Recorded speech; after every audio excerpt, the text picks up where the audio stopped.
CVS is banning all tobacco products from its stores. They are set to lose about $2 billion annually as a result of this, but they want to do it because they want to be known as an establishment that helps people stay healthy. So let me read you what the CEO had to say about this. Larry Merlo says, "We have about 26,000 pharmacists and nurse practitioners helping patients manage chronic problems like high cholesterol, high blood pressure, and heart disease, all of which are linked to smoking.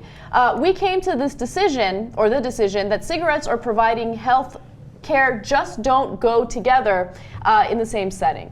So he's basically saying, like, look, it's a little bit of hypocrisy, I guess, to say that we want people to stay healthy, but at the same time we're selling unhealthy products like cigarettes. But at the same time, it's important to keep in mind that CVS sells all sorts of things that aren't good for your health, including cookies and ice cream. And how do you decide, what you will and won't sell? Oh, because we're civilized people, and we make a decision that the one product we sell that is the unhealthiest by far in a landslide are cigarettes. And I think that's a reasonable decision to make. There's no redeeming quality to a cigarette. There's no redeeming quality. I mean, yeah, right. I mean, whereas a cookie's delicious. Yes. Yeah, it's a cookie. Very much so. So I have strong opinions on this. First of all, they're literally not doing it out of the goodness of their heart. Doing these like clinics inside the pharmacies is a booming business, partly because of the Affordable Care Act and several other market forces. They already have 800 of these minute clinics inside CVS. They're leading in that category for pharmacies across the country, for everybody actually across the country. And they're going to add 700 more. So this is basically a marketing move, saying CVS is the healthy place. Come to our minute clinics where we're making a lot more money than we were on selling cigarettes, right? That doesn't mean it's a bad thing. Yeah, still, right. Bless their hearts, right? They're turning down they say about $2 billion in business. 2 million? 2 billion. No, okay. What? Now, no. So one is on cigarette sales, which, by the way, I know in New York, because of the high taxes, it actually is for the guys who run in the grocery stores, the little guys, they actually make a ton of money off of cigarettes. They love it when people come. They say that's why they'll put cigarettes up front. That's the first thing you'll see in New York in the grocery stores. So it's not an insignificant business that they're giving up. Plus, the guy's going to buy cigarettes. Right, he buys the cookies, and the guns. Right. And now he's got to go. Guns. And then he's got to. Now they got to go. Those guys go to their competitor. So it's still a ballsy decision, right? It's because if you want cigarettes, you're going to get cigarettes. Yeah. So I commend them for it, both for moral reasons, but also for capitalist reasons, business reasons. Yeah. They're thinking ahead. They think we're going to make a lot more money out of these clinics than we are out of selling this one product, even though it sells well. And there's also declining sales in tobacco too. Yeah. So it's thinking ahead. And on the issue of the cookies and stuff, I say, get off their ass.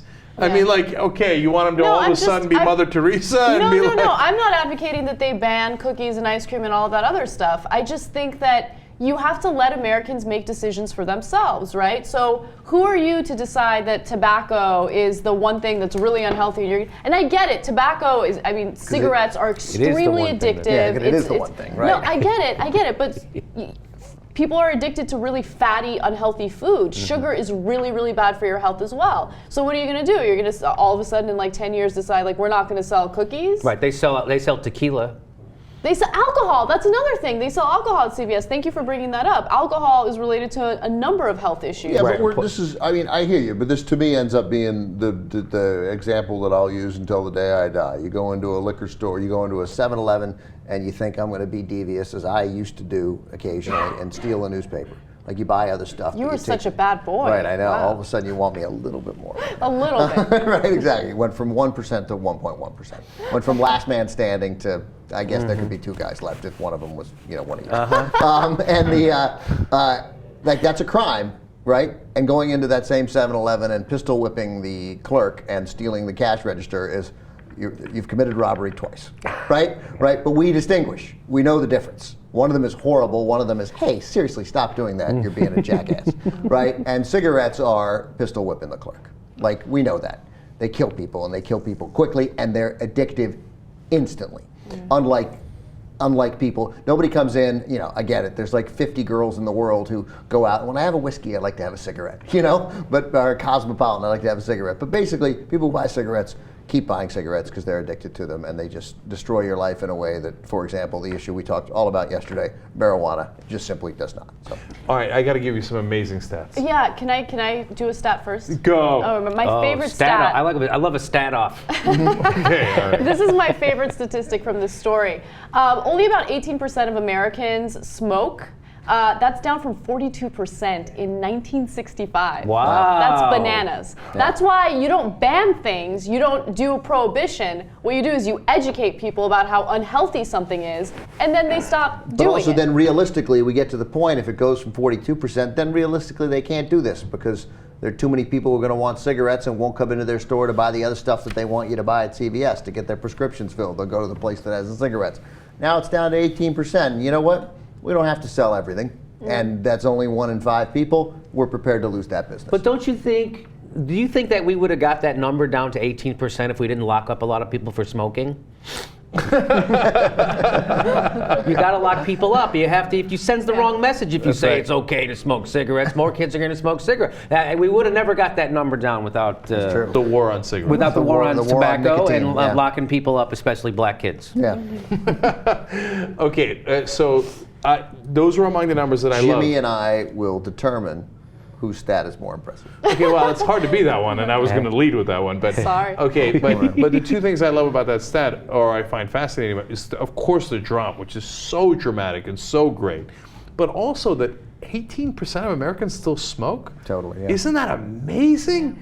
You know, that's one in- super one in high. I don't five, know yeah. anyone who smokes. I know maybe one person who smokes. Right? No, I'm wrong about that. I actually know 3 or 4 people who smoke. Maybe 18%. No, no, but and of course I live in a different subculture than other folks do. But California gotta be 18% lower. is really high still. So I'm surprised by that. And then speaking of which, the other stat I was going to give is about 480,000 people still die each year because of smoking-related That's illness. insane. 500,000 people die every year because of smoking. That is such a huge fact. Jimmy? Yeah, I think we're going to make a surprising decision. We're going to go with checks. Check set. Yeah. Damn it! Come on, mine was good. The drop. No, it's very. It wasn't, 18. believe me, it was as close as we've ever had. Yeah, it was a close yeah. decision. Yeah, it was really, you very tough. guys. We could have gone either way, different day. Hats off to both. You both played well. Whatever, Uygur. You both did a great job. All right.